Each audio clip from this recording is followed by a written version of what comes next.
À 40 km de Dakar se trouve la ferme de Ngomène. Grâce à un réseau d'irrigation goutte à goutte et un château d'eau mis en place par l'Agence nationale d'insertion et de développement agricole, ce sont 70 hectares de terre qui sont cultivés ici toute l'année.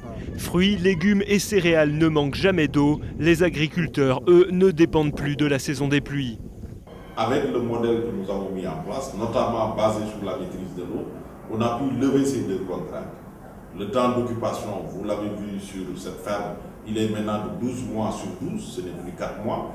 Mais en même temps, on n'a plus à scruter le ciel pour regarder est-ce qu'il va pleuvoir ou pas, puisqu'ils ont un peu une maîtrise de l'eau qui permet d'irriguer en fonction de commandes. Créée en 2009, cette ferme a demandé près de 700 millions de francs CFA d'investissement, financés à près de 85% par le roi du Maroc. Aujourd'hui, elle emploie 125 hommes et femmes venus des villages environnants.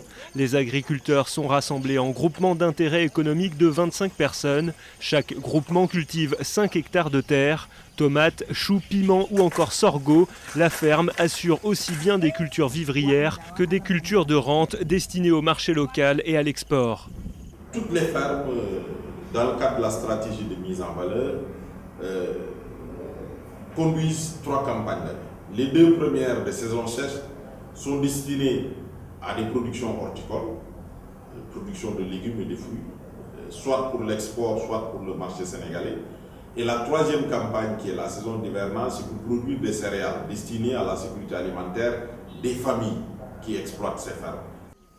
Et la productivité est au rendez-vous. Ngomène et les 24 autres fermes réparties dans le pays produisent 10 000 tonnes de fruits et légumes chaque année, dont 6 000 sont exportés vers la France et l'Espagne. La campagne passée, nous avons gagné 37 millions de francs CFA en vendant les haricots. Les 2 variétés de tomates cultivées ici ont rapporté 77 millions de francs. Après avoir soustrait toutes les charges, nous nous sommes retrouvés avec un bénéfice net de 43 millions pour les tomates. Dans la campagne actuelle, nous avons plus mis l'accent sur les piments et les choux. Pour l'instant, les choux que nous avons récoltés nous ont déjà rapporté 16 millions sur 5 hectares. Une quinzaine de fermes similaires financées par le gouvernement sénégalais devraient voir le jour rapidement, mais l'agence de développement qui dirige le programme a bon espoir de trouver d'autres partenaires. La Banque mondiale et d'autres pays comme l'Italie ou Israël pourraient bientôt soutenir le projet et atteindre l'objectif de 80 nouvelles fermes sur l'ensemble du territoire dans les prochaines années.